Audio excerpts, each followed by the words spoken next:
The room went silent. Not the kind of silence you get when someone asks for quiet. No, this was the heavy kind. The kind that drops like a stone into water when something shocking is about to happen.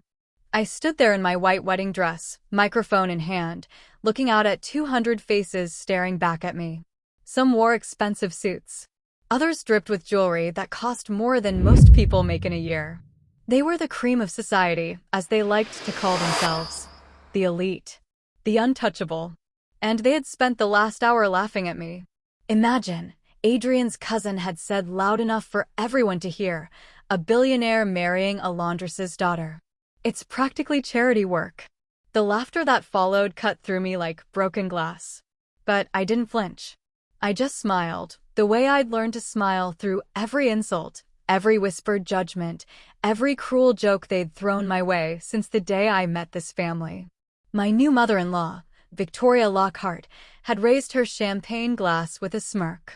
She'll have to learn quickly, she'd announced to the table nearest her. Lockhart women don't wash clothes. They buy them. More laughter. More knowing glances. More champagne sipped while they celebrated their own cleverness. But now, as I stood at the microphone with the folder in my hand, that laughter had died. First, I began, my voice steady and clear. I want to thank the Lockhart family for welcoming me today. Would you stay silent if your husband's family humiliated you in front of everyone you knew? Or would you fight back? Victoria's smile widened. She thought I was about to grovel. To thank them for tolerating poor little me. Hi viewers, kindly tell us where you're watching from and what time it is. Warm welcome to the family, enjoy the story. I know it hasn't been easy, I continued, watching their faces, for you to accept someone from my background. A few polite chuckles rippled through the crowd. Adrian sat frozen beside his mother, his face unreadable. The man I'd married just 2 hours ago. The man who had never once defended me against his family's cruelty. I opened the folder slowly, letting the moment stretch. But I need to clarify something, I said, pulling out the papers inside. You see, while I am the daughter of a laundress, I'm also something else. The room leaned forward. Even the waiters stopped moving. I placed the documents on the table in front of Victoria. Her eyes scanned the first page, and I watched the color drain from her face like water down a sink. I am the founder and CEO of L'Oreal Naturals, I said, my voice carrying to every corner of that grand ballroom. A company that was valued last quarter at $50 million. Someone gasped. Then another. Then the whole room erupted into whispers, like a match had been struck in a room full of dry paper. Victoria's mouth opened, but no sound came out. Her perfectly painted lips just hung there, frozen in shock. I looked out at the crowd, at all those people who'd spent months looking down on me, and I smiled. Not a bitter smile. Not a cruel one. Just calm. Peaceful. So you see, I said, I may come from humble beginnings. But I stand here today not as your charity case. I paused, letting my eyes sweep across every face in that room. I stand here as a woman who built her own empire. The applause started small. 1 person. Then 3. Then suddenly half the room was clapping, and the journalists I'd carefully invited as my guests were scribbling in their notebooks like their lives depended it. But I wasn't watching them. I was watching Victoria's face crumble. Watching her realize that she'd spent months mocking a woman who could have bought her precious estate twice over. Adrian reached for my hand under the table. And I let it slip away. Because in that moment, something inside me had broken. Not from their insults. Not from their laughter. But from his silence. From every time he'd sat there and let them tear me down without saying a single word. And now, I said into the microphone, my voice still steady, still calm, I think it's time we cut the cake. I am an old man now. My hands shake when I hold my coffee cup. My back aches when the weather turns cold. The mirror shows me a face mapped with wrinkles, each line a story, each gray hair a lesson learned the hard way. But age, my dear friends, is not a curse. It's a lantern. And that lantern doesn't burn bright and harsh like the fire of youth. No, it glows soft and steady, revealing truths that young eyes cannot see. It shows you what hides beneath people's smiles. It teaches you to hear the lies wrapped inside pretty words. I've lived long enough to watch empires crumble. I've seen proud men brought low by their own arrogance. I've watched humble people rise like phoenixes from ash, their wings made of patience and quiet determination. And I've learned something that took me 70 years to understand. Justice doesn't always roar like thunder. Sometimes it whispers. Sometimes it arrives in a single moment when a truth, hidden for years, finally steps into the light. This story I'm telling you, it's one of those moments. You just witnessed Marielle stand up at her own wedding and shatter the Lockhart family's pride like a hammer through glass. You saw Victoria's face drain of color. You heard that room fall silent, then erupt, then fall silent again. But that moment didn't happen by accident. That moment was built, brick by brick, insult by insult, over months of suffering. To understand why Marielle's revelation hit so hard, you need to know where she came from. You need to walk the path she walked, feel the hunger she felt, and see the world through the eyes of a little girl who had nothing. Because before Marielle Duarte stood in a wedding dress worth more than a car, she stood in hand-me-down shoes with holes in the soles. Before she commanded a room full of billionaires, she sat in a cramped apartment listening to her mother cry. And before she built an empire, she learned the most important lesson of all. People will judge you by your clothes, your address, and your last name. But they can never see what you're building in the dark. So let me take you back. Back to where this all began. Back to the girl who would one day make the Lockharts wish they'd kept their mouths shut. For before she stood in silk, she once stood in rags. Marielle was 8 years old when her father died. I remember nights like that. Nights when the world doesn't just change, it shatters. One day you're a child with 2 parents and a warm bed. The next, you're standing at a funeral watching your mother's face turn to stone because she can't afford to break down. Not yet. Not when there are bills to pay and a daughter to feed. Marielle's father had been a good man. The kind who worked 2 jobs and still came home smiling. The kind who saved every penny he could for his daughter's future. But good men die too. Heart attack at 42, probably from all that work and worry. What he left behind wasn't a fortune or a college fund. It was debt. Mountains of it. Hospital bills. Funeral costs. Rent they'd been behind on for 3 months. The neighbors whispered. Oh, how they whispered. That family's finished, they said. They'll never climb out of that hole. The mother will probably have to send the girl away. To relatives, maybe. Or worse. Marielle heard every word. Children always do, even when adults think they're being quiet. Her mother, Maria, didn't send her away. Instead, she did what strong women have done since the beginning of time. She worked. She took over a dying laundry shop in their neighborhood, working 16-hour days washing other people's clothes. Her hands cracked and bled from the detergent. Her back bent from years of standing over washing machines.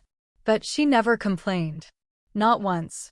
Young Marielle would come home from school to find her mother still at the shop, folding someone's expensive sheets, someone's silk blouses, someone's designer suits.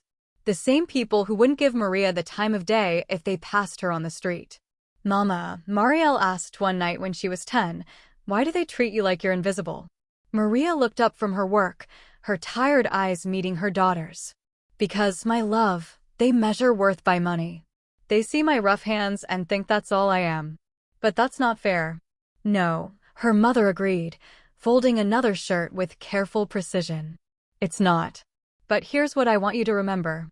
She leaned close, her voice dropping to a whisper like she was sharing the world's most important secret. They can look down on you all they want. Let them. While they're busy judging, you'll be busy building. And one day, you'll stand taller than all of them combined. Those words planted a seed in Marielle's heart. She watched her mother work with dignity, even when customers spoke to her like she was nothing. She watched her save every extra dollar in a mason jar hidden in the kitchen cabinet. She watched her smile through exhaustion, through pain, through the cruel whispers of people who thought poverty was catching. And Marielle made herself a promise. One day, she would build something. Something real. Something that couldn't be taken away by bad luck or bad health or bad people. She just didn't know what. Not yet. School was hard. Not the learning part. Marielle was sharp as a tack, soaking up knowledge like a sponge. But the social part. The part where other kids showed up in new sneakers while she wore shoes held together with duct tape. The part where they talked about their family vacations while she'd never left the state. The part where they smelled like expensive perfume while she smelled like laundry detergent. "Your mom washes underwear for a living," a girl named Chelsea said one day in 7th grade, her voice dripping with disgust. "That's so gross." The other kids laughed. Marielle didn't. She just looked at Chelsea with calm eyes and said, "At least she works for what we have." "What does your mom do besides spend your dad's money?" The laughter stopped. Chelsea's face turned red. The teacher sent Marielle to the principal's office for being disrespectful. But Marielle had learned something important that day. Words were weapons, and she knew how to use them. By 16, she was working at the laundry shop after school. By 18, she was taking online courses at night, teaching herself things her public school never covered. Business, marketing, technology. Things that cost nothing but time and determination. Her classmates went to parties. Marielle stayed up until 2 in the morning watching YouTube tutorials on how to build websites. Her friends posted selfies from the mall. Marielle was learning about supply chains and profit margins. They thought she was boring. She thought they were wasting their lives. "Don't you want to have fun?" her friend Rosa asked once. "I am having fun," Marielle replied, her eyes never leaving her laptop screen. "I'm building my future." And in those nights of hunger, exhaustion, and endless work, she dreamed of building something greater. The first time Marielle saw Adrian Lockhart, she didn't know he was rich. That's the funny thing about fate. Sometimes it sneaks up on you wearing a plain t-shirt and jeans. It was a Tuesday afternoon in late September. Marielle had just turned 26. She was sitting in a small bookstore cafe, the kind with mismatched chairs and the smell of old paper mixing with fresh coffee. She came there every week because the owner let her sit for hours with just 1 cup of coffee, and the Wi-Fi was free. She was working on her laptop, lost in spreadsheets and product descriptions, when someone bumped her table. Her coffee cup wobbled. A hand shot out and caught it before it spilled. "I'm so sorry," a voice said. "I wasn't looking where I was going." She looked up and saw a man about her age. Dark hair slightly messy. Nice smile. Eyes that actually looked at her, not through her like she was part of the furniture. "It's okay," she said. "No harm done." He glanced at her laptop screen.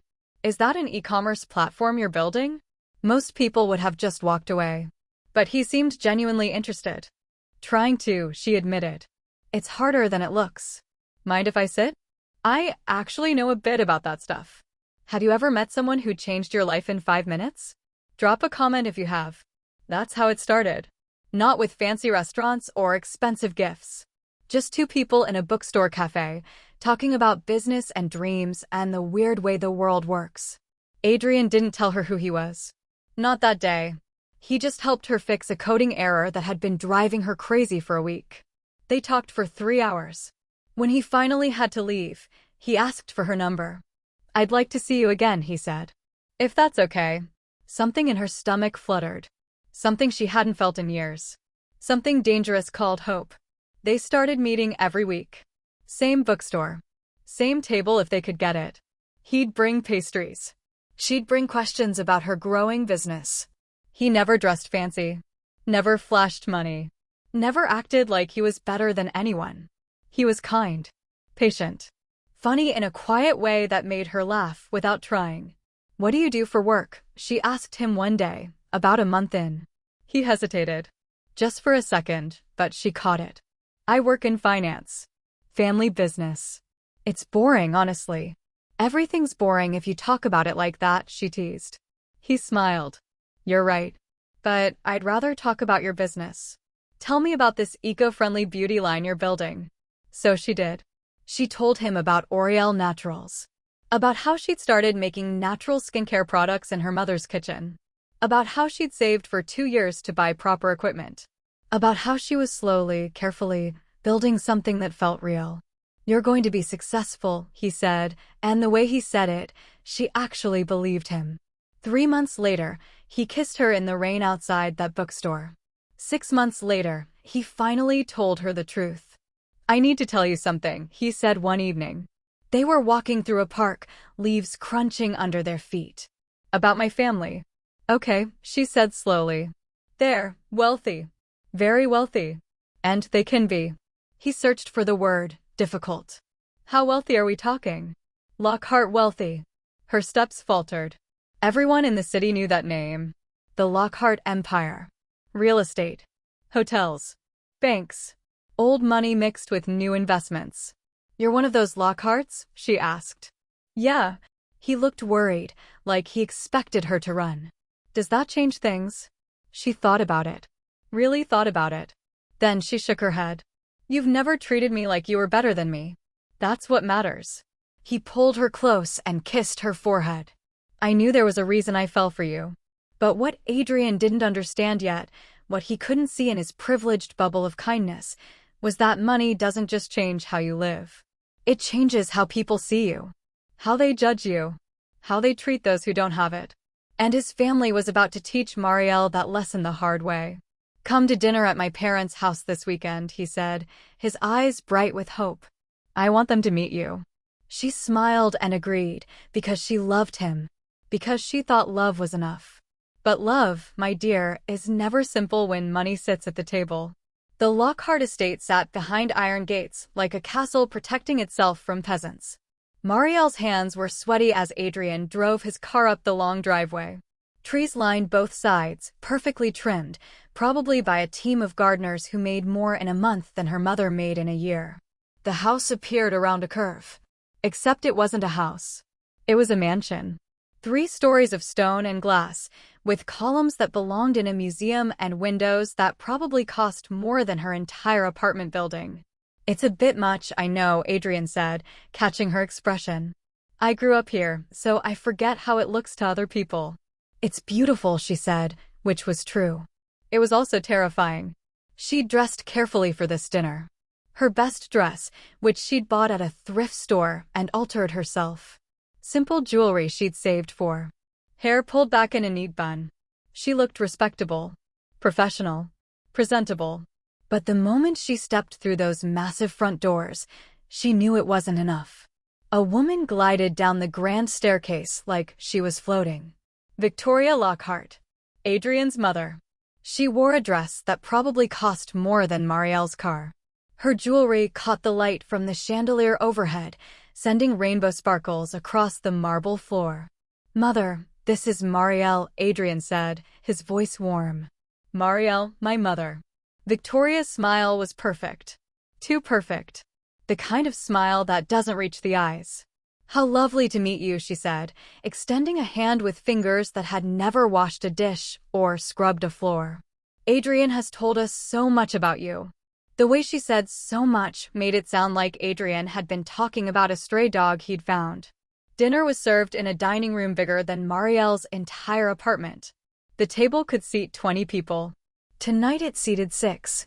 Adrian, his parents, his younger sister Elena, and some family friend named Gregory, who kept staring at Marielle like she was a science experiment. The food was fancy. The kind where you're not sure which fork to use and everything has a French name. Marielle watched the others and copied them. She'd learned early in life that observation was a survival skill. So, Marielle, Victoria said, cutting her meat with surgical precision. Adrian mentioned you grew up in the city. What neighborhood? Here it comes, Marielle thought. The South Side, she said. Near the industrial district. Oh. Victoria's eyebrows lifted. That's quite urban. It's home, Marielle replied evenly. And your parents? What do they do? The table went quiet. Even the sound of silverware stopped. Marielle met Victoria's eyes. She knew what this was. A test. A trap. But she'd never been ashamed of her mother, and she wasn't about to start now. My father passed away when I was young. My mother runs a laundry shop. The silence that followed was louder than any scream. Victoria's smile thinned. How quaint. And just like that, the judgment was cast. The insults didn't stop after that first dinner. They multiplied like weeds in a garden nobody tends. 2 weeks later, Victoria invited Marielle to a charity luncheon. It'll be good for you to meet the other women in our circle, she'd said on the phone, her voice dripping with false sweetness. Marielle should have known better. But she was trying. God, she was trying so hard to fit into Adrian's world. She showed up in her best outfit, a simple navy dress she'd found at a consignment shop. It was clean, professional, appropriate. Every other woman there wore designer labels. Chanel, Dior, Prada. Their handbags cost more than Marielle's monthly rent. Victoria introduced her to the group with a smile that could cut steel. Ladies, this is Marielle. She's dating my son. Isn't that unexpected? The women looked her up and down like she was livestock at an auction. That's a lovely dress, one of them said. Is it vintage? It's secondhand, Marielle answered honestly, because she'd never learned to lie well. The woman's smile froze. How economical of you. They spent the next hour talking about their vacation homes, their private jets, their children's expensive schools. Every story felt like a brick added to a wall between Marielle and them. Where did you go to college, dear? Someone asked. I didn't, Marielle said. I took online courses while working. The silence was deafening. Well, Victoria said, patting Marielle's hand like she was a child, not everyone is cut out for traditional education. But the worst came at a gala 3 months into her relationship with Adrian. The Lockharts had a whole table. Family friends. Business partners. People who measured their worth in billions, not millions. Marielle wore a dress Adrian had insisted on buying her. She'd fought him on it, but he'd won. Please, he'd said. Just this once. I want you to feel comfortable. But comfort wasn't something you could buy with expensive fabric. She was standing by the bar, getting a drink, when she heard Victoria's voice behind her. I just don't understand what he sees in her, Victoria was saying to a woman Marielle didn't recognize. She's pretty enough, I suppose. But she has no breeding. No class. No connections. Maybe it's a phase, the other woman said. Rich boys love playing save the poor girl. They always come back to their own kind eventually. Let's hope so. Can you imagine her at family functions? She doesn't know which fork to use half the time. They laughed. That awful, tinkling laugh that rich women perfect over champagne and cruelty. Marielle's hand shook as she picked up her drink. But she didn't turn around. Didn't confront them. She just walked back to the table, her head high, her face calm. Adrian was on his phone. He didn't notice the tears she was blinking back. The pattern repeated itself over and over. Snide comments about her clothes. Jokes about her background. Once, at a dinner party, Adrian's uncle asked her if she'd ever been on a plane before. When she said no, he laughed so hard he choked on his wine. Adrian, she said one night after another brutal family event, your mother hates me. She doesn't hate you, he protested. She just needs time to adjust. She called me your charity case. At the Hendersons' party. I heard her. His face went pale. She said that. You were standing 10 feet away. I didn't hear. You never hear it, Adrian. That's the problem. He pulled her close. I'll talk to her. I promise. But he never did. Or if he did, it didn't change anything. And Marielle, watching all of this unfold, storing every insult like stones in her pocket, began to understand something important. These people would never accept her. Not because of who she was, but because of where she came from. So she stopped trying to fit in. Instead, she started watching. Learning. Taking notes on every cruel word, every dismissive glance, every time Adrian stayed silent when he should have spoken. Because what they didn't know, what they couldn't even imagine, was that she was building something far more powerful than their taunts. Let me take you back further. Back to when Marielle was 21 and desperate. Her mother's laundry shop was failing. Not slowly, like a sunset. Quickly, like a drowning. A corporate dry cleaning chain had opened 2 blocks away. They had machines Maria couldn't afford. Prices Maria couldn't match. Advertising Maria couldn't compete with. Customers disappeared like water through a sieve. We'll be okay, Maria said, but her eyes told a different story.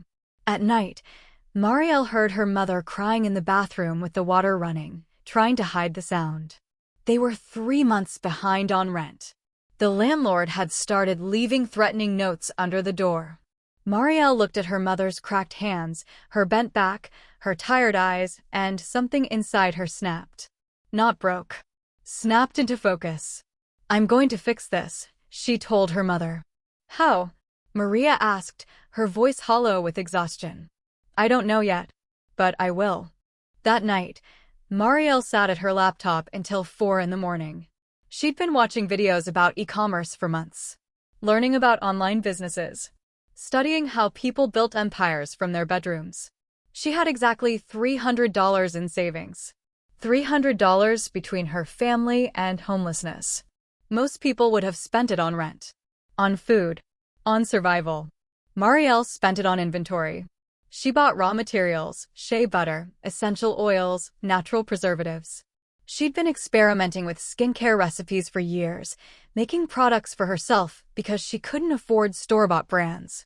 Her skin was clear. Her mother's friends always asked what she used. What if I could sell this, she'd thought back then. Now, with her back against the wall and her mother's tears echoing in her ears, what if became I will. She worked like someone possessed. After her shifts at a local diner, because the laundry shop couldn't pay her anymore, she'd come home and mix products. She bought cheap containers online, designed labels using free software, taught herself photography by watching YouTube videos. Her first product was a face cream. Natural ingredients. No chemicals. Good for sensitive skin. She named her company Oriel Naturals. Oriel, a combination of Aura and her mother's name, Maria. It felt right.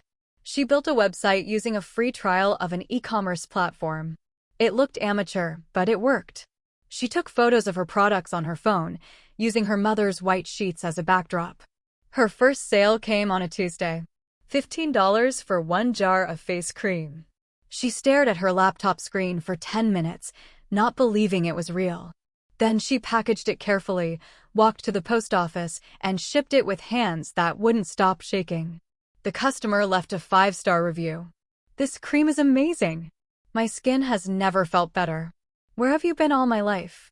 That review led to another sale. Then another. Then 5 in one day. Marielle slept 3 hours a night. She mixed products in her mother's kitchen until her hands smelled permanently of lavender and tea tree oil. She answered customer messages at 2 in the morning. She packed orders before her diner shifts and after them.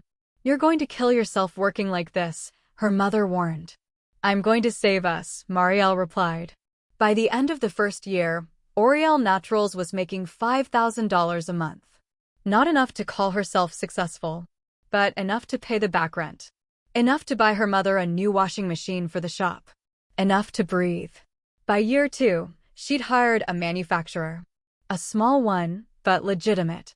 Her products were in bottles with real labels, not handwritten stickers. She'd learned about Facebook ads, Instagram marketing, and influencer partnerships. She reinvested every penny.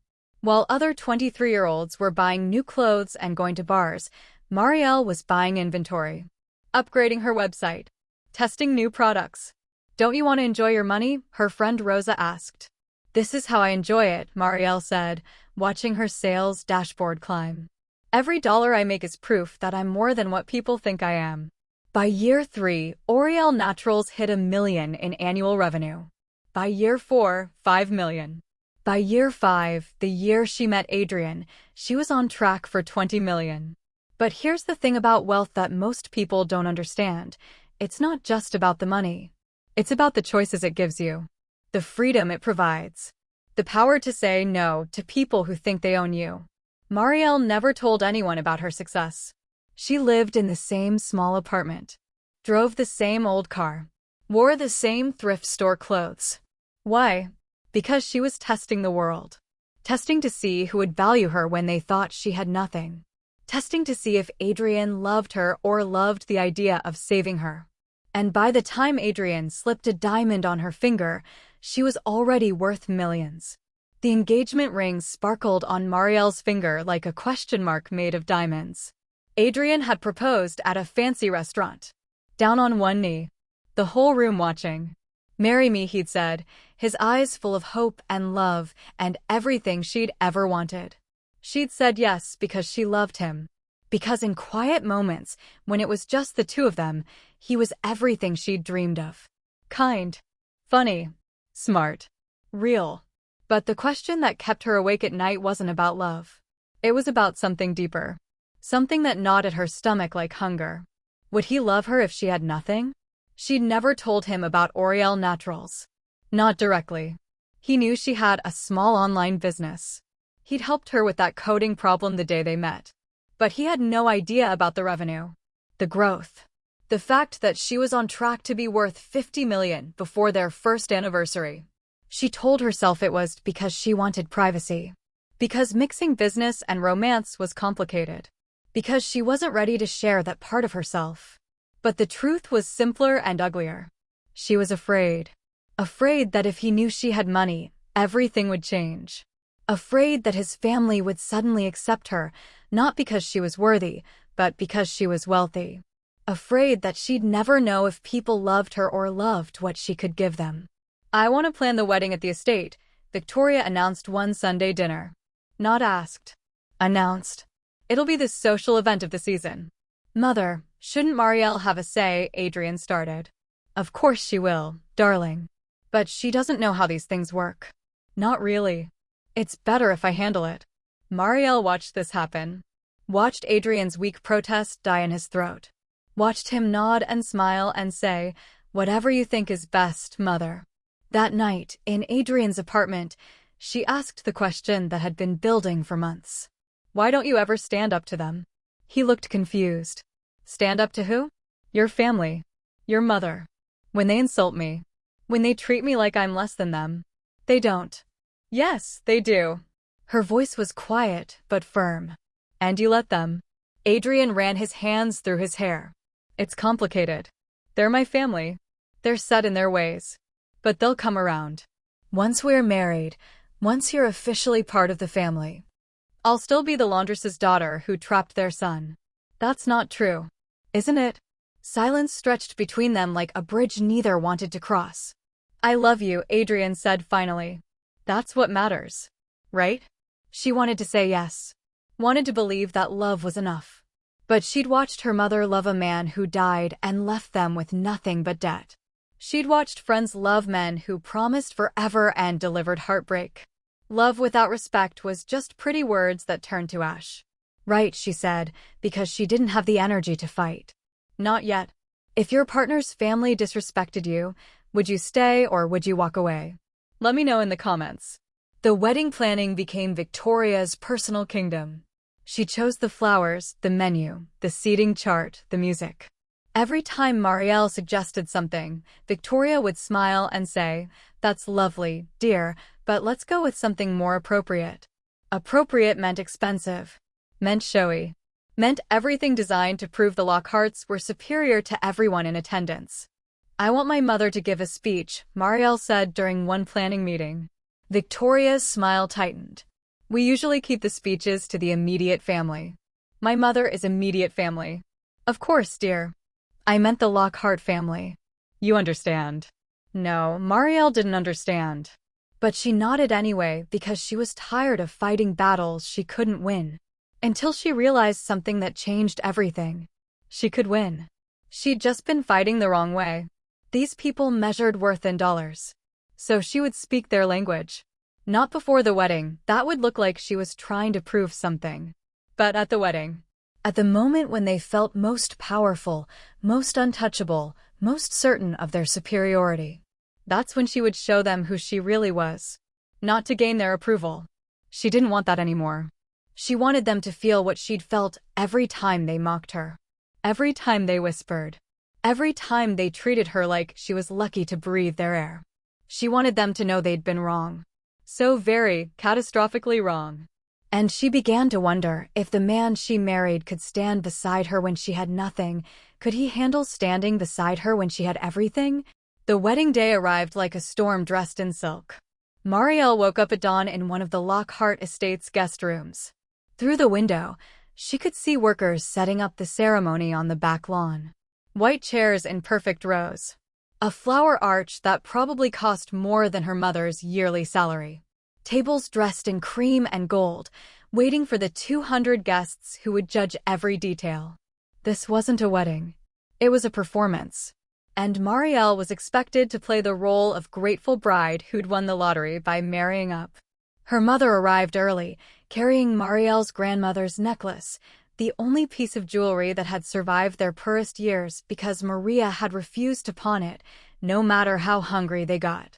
"For luck," Maria said, fastening it around Marielle's neck. Her fingers trembled slightly. "Mama," Marielle said softly, "are you okay?" Maria's eyes filled with tears. I want you to be happy. Really happy. Not the kind of happy that looks good on the outside, but feels empty inside." "I know. Do you?" Maria cupped her daughter's face. "Because I've watched you these past months. I've seen you smile when you want to cry. I've seen you bite your tongue when you should speak. I've seen you become smaller and smaller, trying to fit into their world. After today, I won't have to be small anymore," Marielle said. Her mother didn't understand. Nobody did. But they would. Soon. The ceremony was beautiful in the way expensive things always are. Perfect but cold, like a diamond that catches the light but gives no warmth. Adrian stood at the altar in his custom suit, looking nervous and happy and completely unaware of what was coming. The officiant spoke about love and commitment and building a life together. Marielle said her vows. Adrian said his. They exchanged rings. They kissed while cameras flashed and people clapped. And then it was done. She was Mrs. Lockhart, bound to this family by law and ceremony and a piece of paper that said she belonged to them now. Except she didn't belong to anyone. She never had. The reception was held in the estate's grand ballroom. Crystal chandeliers dripped light like liquid gold. Champagne flowed like water.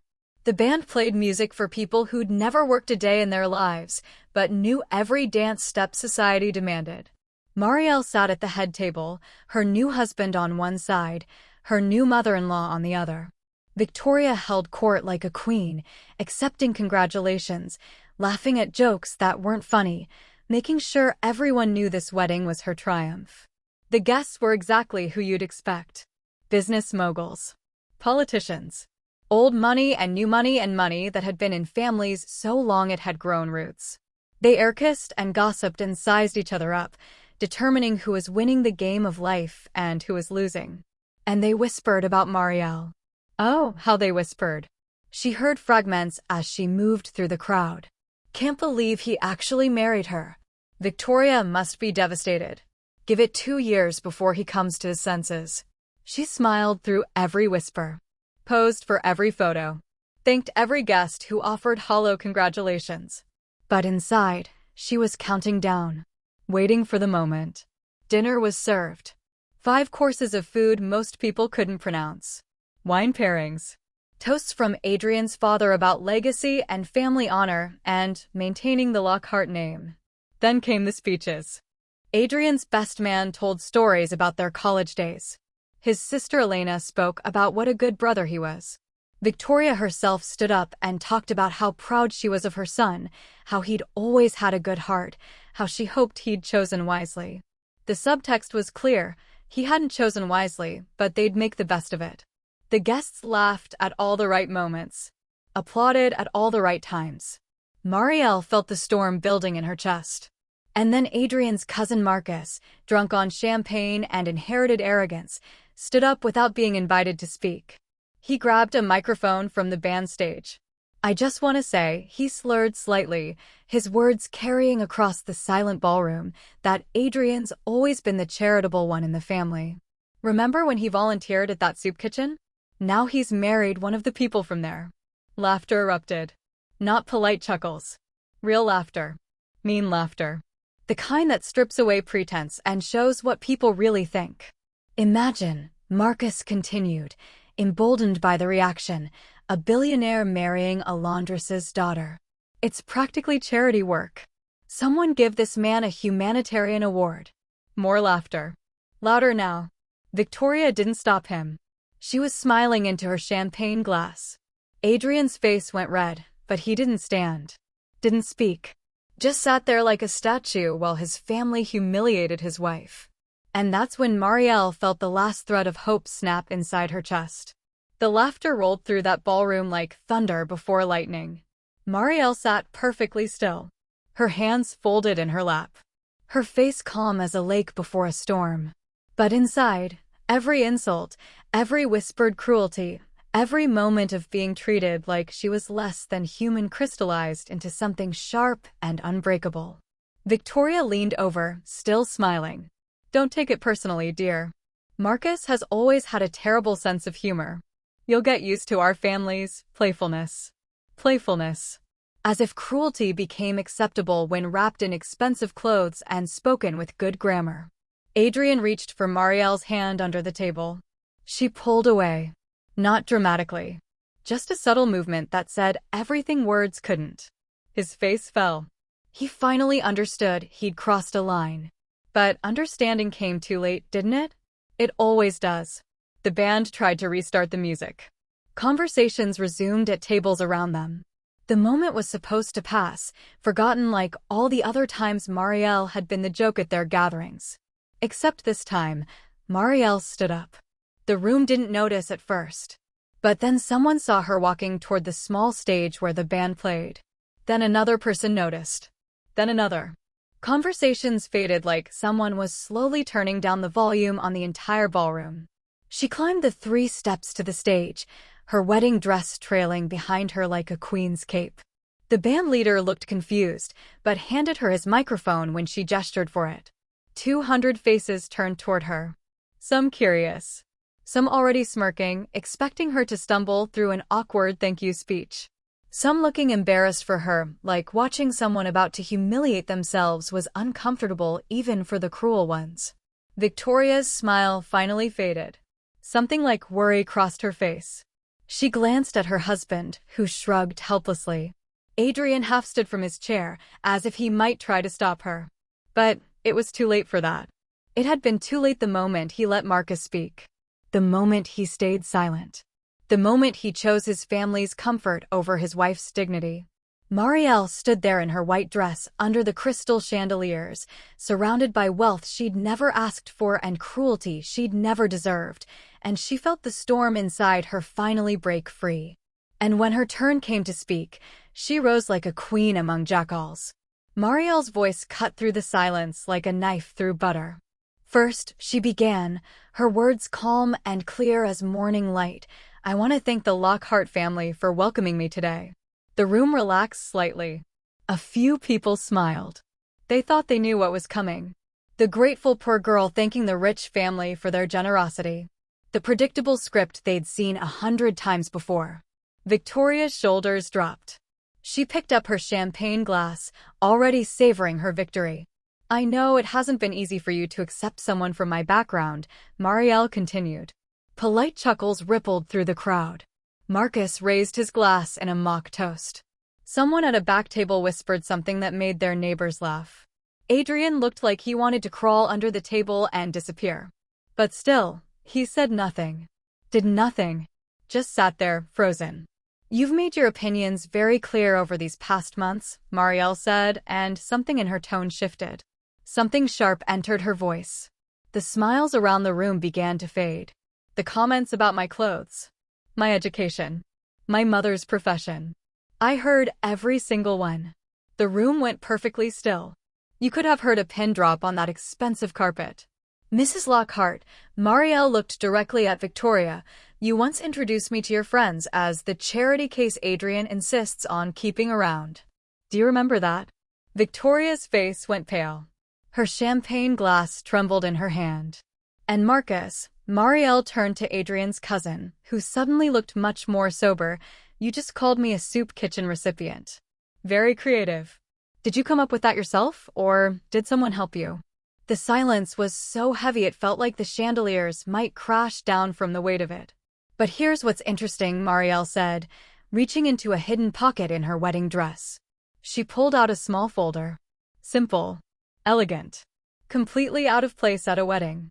"While you were all busy measuring my worth by my mother's job and my thrift store dresses, I was building something." She opened the folder slowly. Deliberately. Making them wait. Making them wonder. "You see, I am the daughter of a laundress." That part is absolutely true. My mother washes clothes for a living, and I've never been ashamed of that. Not once. Not ever. "Maria," sitting at a table near the front, had tears streaming down her face. But she was smiling. Really smiling. "But I'm also something else," Marielle said, and now her voice rang out like a bell. "I'm the founder and CEO of L'Oréal Naturals. Perhaps you've heard of it." A few gasps. Someone in the back pulled out their phone, already searching. "Last quarter," Marielle continued, "my company was valued at $50 million. And then, with one sentence, she froze the room in silence.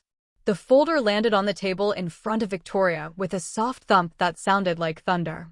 For 3 full seconds, nobody moved. Nobody breathed. The entire ballroom suspended in that moment between before and after, between ignorance and knowledge, between their world and the truth. Then Victoria reached for the folder with shaking hands. Her perfectly manicured nails fumbled with the papers inside. Her eyes scanned the first page, financial statements, valuation reports, investor documents. All official. All real. All impossible to deny. Her face drained of color like someone had pulled a plug. The confident smirk she'd worn all day melted like wax near flame. This can't be," she stammered, the first time Marielle had ever heard her at a loss for words. "It's very real, Mrs. Lockhart," Marielle said. "Feel free to verify it. In fact, several of my investors are here tonight." She gestured to a table near the back. "I invited them as my personal guests." 3 well-dressed individuals stood up. Recognizable faces. Names that appeared in Forbes and the Wall Street Journal. They raised their glasses to Marielle and nodded confirmation. The ballroom erupted. Not in laughter this time. In shock. In whispers. In the sound of 200 people realizing they'd made a catastrophic mistake. Phones came out at tables all over the room. Journalists who'd come to report on a society wedding suddenly had a much better story. Fingers flew across screens as people searched for L'Oréal Naturals, finding articles about its meteoric growth, its recent expansion into international markets, its projected valuation hitting $100 million within 2 years. L'Oréal Naturals, someone said loudly enough to be heard. Holy hell, that's the company everyone's been talking about. The eco-beauty line that's been crushing the competition. She owns that, another voice asked in disbelief. Founded it. Someone else corrected. Built it from nothing. Marcus had gone completely silent. His face red. His earlier confidence evaporated like morning fog. Elena, Adrian's sister, started laughing. Not cruel laughter. Genuine, surprised laughter. "Oh my God," she said, loud enough for nearby tables to hear. "Mother's been insulting a woman who could buy this entire estate." Victoria shot her daughter a look that could kill. But Elena just shrugged, still grinning. Marielle let the chaos build. Let them process. Let them understand exactly how wrong they'd been. Then she raised her hand, and somehow, impossibly, the room quieted again. "So you see," she said, her voice carrying to every corner of that stunned ballroom, "I may come from modest beginnings. My mother may wash other people's clothes for a living. I may shop at thrift stores and clip coupons and know what it's like to go to bed hungry." She paused, letting her eyes sweep across every face. Every person who'd whispered about her. Every person who'd looked down on her. Every person who'd judged her worth by her background instead of her character. "But I stand here today," she continued, "not as your charity case. Not as someone who got lucky. Not as someone who married up and should be grateful for the scraps from your table." Her voice rose, strong and clear and absolutely unshakable. "I stand here as a woman who built her own empire while you were all busy underestimating her." The applause started small. Her mother. Her few real friends scattered through the crowd. Then it grew. People who respected success more than old money. People who loved seeing the arrogant brought low. People who'd been in Marielle's shoes themselves and knew exactly how this felt. Within seconds, half the room was applauding. Standing.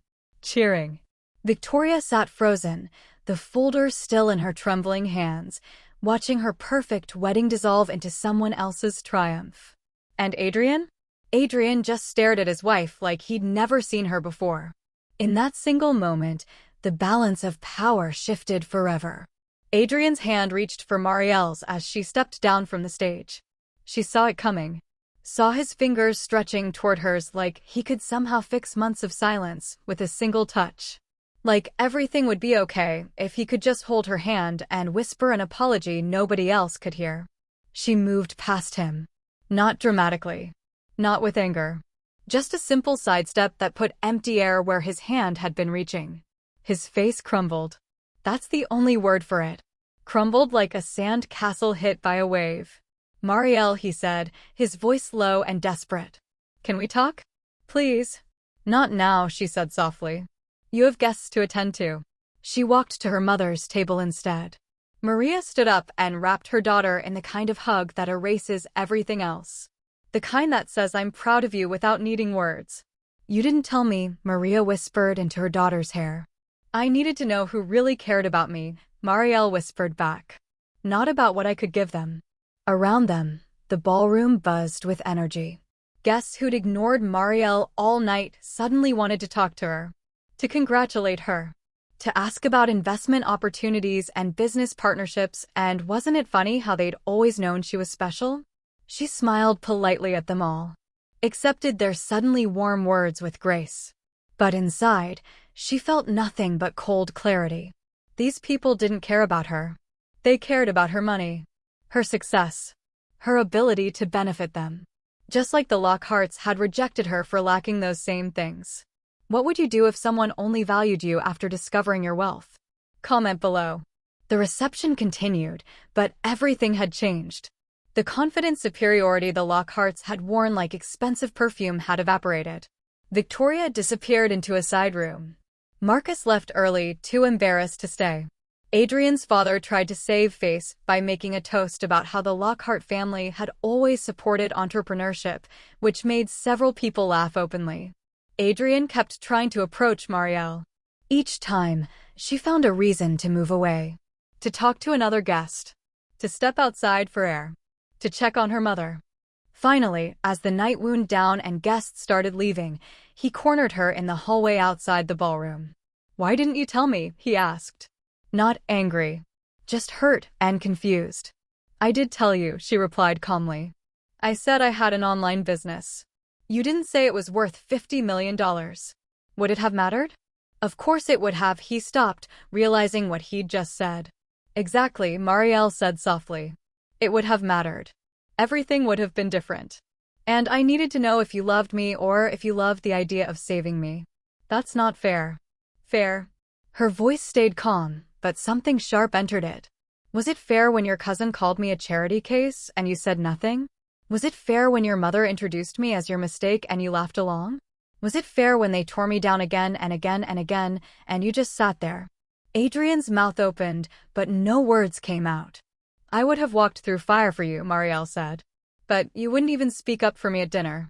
That's not love, Adrian. That's convenience. That's comfort. That's choosing the easy path because standing up to your family was harder than letting them hurt me. Tears welled up in his eyes. I'm sorry.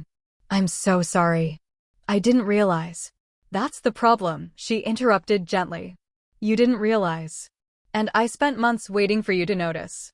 Waiting for you to defend me. Waiting for you to choose me over their approval. She touched his cheek softly, one last tender gesture.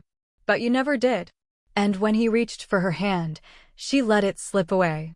Let me tell you something about justice, my dear friends.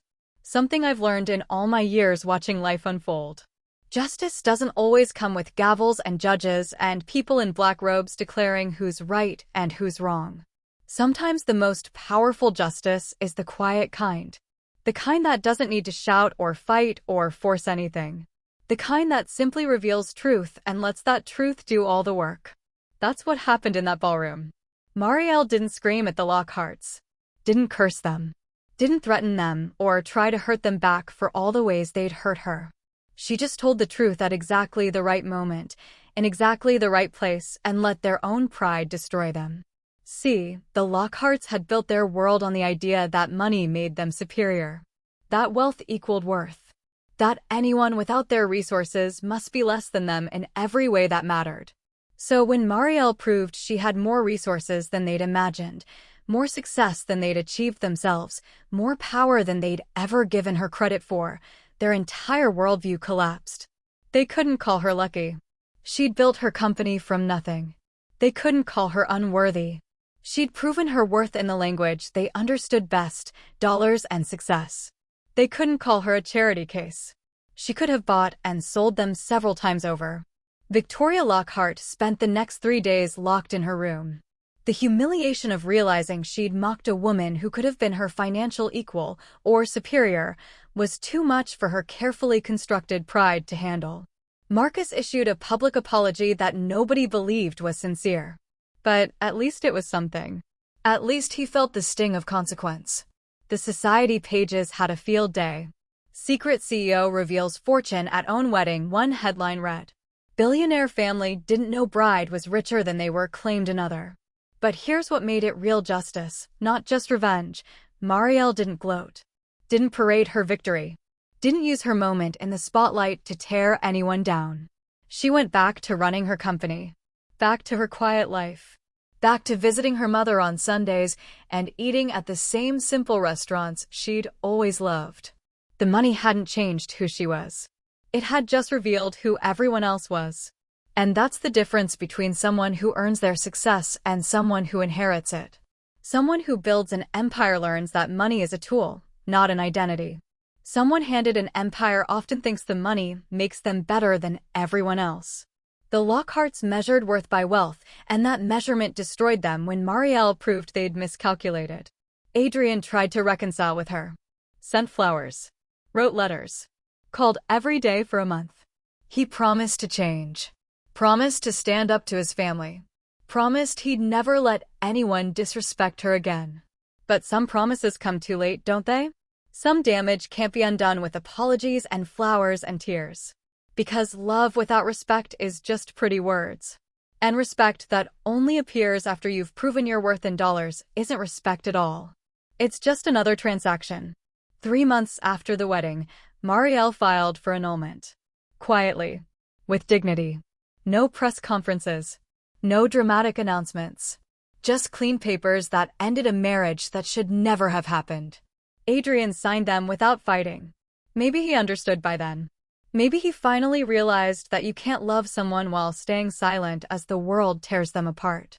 Or maybe he just knew it was over. But this justice came at a cost, one she alone could bear. The real cost of Marielle's justice wasn't money or time, or even the marriage she walked away from. It was the loss of a dream.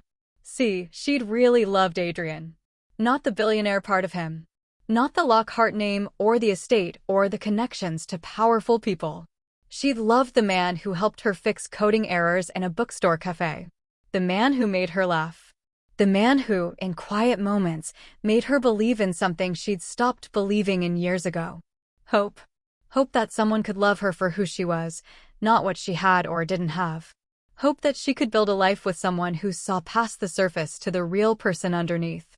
Hope that love could exist without price tags and calculations and measuring worth in bank accounts. But hope is a fragile thing. And Adrian's silence had shattered it more thoroughly than any cruel word from his family ever could. 6 months after the annulment, Marielle sat in her office, a real office now, in a building her company owned, and looked out the window at the city below. She'd kept building. Kept growing L'Oréal Naturals. The company was on track to hit $100 million in valuation within the year. She'd won. By every measure that mattered to people like the Lockharts, she'd won completely. But late at night, in her quiet apartment, she sometimes wondered about the cost. About whether proving her worth to people who'd never deserved to judge it was really a victory. About whether she should have walked away from Adrian the first time his mother insulted her, instead of waiting, testing, storing up ammunition for a revelation that felt hollow now that it was over. Was it worth it? Her mother asked one Sunday over coffee. Marielle thought about it. Really thought about it. Yes, she said finally. Not because I humiliated them, but because I learned something I needed to learn. What's that? That I don't need anyone's approval. Not theirs. Not even Adrian's. She smiled softly. I spent so long trying to prove I was good enough for their world. But their world was never good enough for me. Maria reached across the table and squeezed her daughter's hand. When did you get so wise? I learned from the best, Marielle replied. The story could end there. But life doesn't stop for neat endings, does it? Oriel Naturals continued to grow. Marielle hired people from backgrounds like hers. Single mothers. First-generation college students. People who'd been underestimated and overlooked and told they'd never amount to anything. She proved that success isn't about where you start. It's about the direction you're heading and whether you're willing to work for it when nobody believes in you. Adrian moved to California a year later. Started working for a tech company, far from his family's shadow. Marielle heard through mutual friends that he'd changed. Grown up. Learned to stand up for himself and others. Good for him. She genuinely meant that. But he'd learned those lessons too late for them. Victoria never apologized. Some people are too proud to admit they were wrong, even when the evidence is overwhelming. But she stopped hosting her elaborate social events. Word was she couldn't face the whispers, the knowing looks, the memory of her own cruelty coming back to haunt her. Marcus disappeared from public life entirely. Last Marielle heard, he was in rehab. Drinking had caught up with him, the way it catches up with people who use alcohol to drown out the parts of themselves they don't want to face. And Marielle? She kept walking through life with her head high. Not because she defeated the Lockharts, but because she defeated the part of herself that thought she needed their approval. That's the real lesson here, dear friends. The real victory. Never measure a person's worth by where they come from. A seed buried in dirt may one day grow taller than the mansion beside it. Never mock those who walk quietly. Their silence isn't weakness. It's power waiting for its moment. And most of all, remember this. Justice doesn't always roar like thunder. Sometimes it whispers. Sometimes it comes in a single revelation that turns mockery into shame, pride into humiliation, and cruelty into consequence. Marielle's story teaches us that dignity is wealth that can't be stolen. That silence can be strength gathering itself. That revenge, when served with grace and truth, isn't revenge at all. It's simply justice. Quiet, powerful, and absolutely unforgettable. If this story moved you, if it made you think, if it reminded you that your worth isn't determined by others' judgments, then do me a favor. Subscribe to this channel and turn on notifications so you don't miss the next story. Share your thoughts in the comments below. Tell us about a time you were underestimated and proved everyone wrong. Your story might inspire someone who needs to hear it today. And remember, somewhere out there right now, another Marielle is building her empire in silence. Another person is being judged unfairly. Another quiet strength is gathering itself for its moment. Maybe that person is you. Until next time, walk with dignity. Build in silence. And never let anyone convince you that where you start determines where you'll end up. The world is full of stories waiting to be told. Stories of quiet triumph and powerful truth. Stories that remind us we're all more than what others see on the surface. Stay tuned, because the next story might be even more powerful than this one. And you won't want to miss it.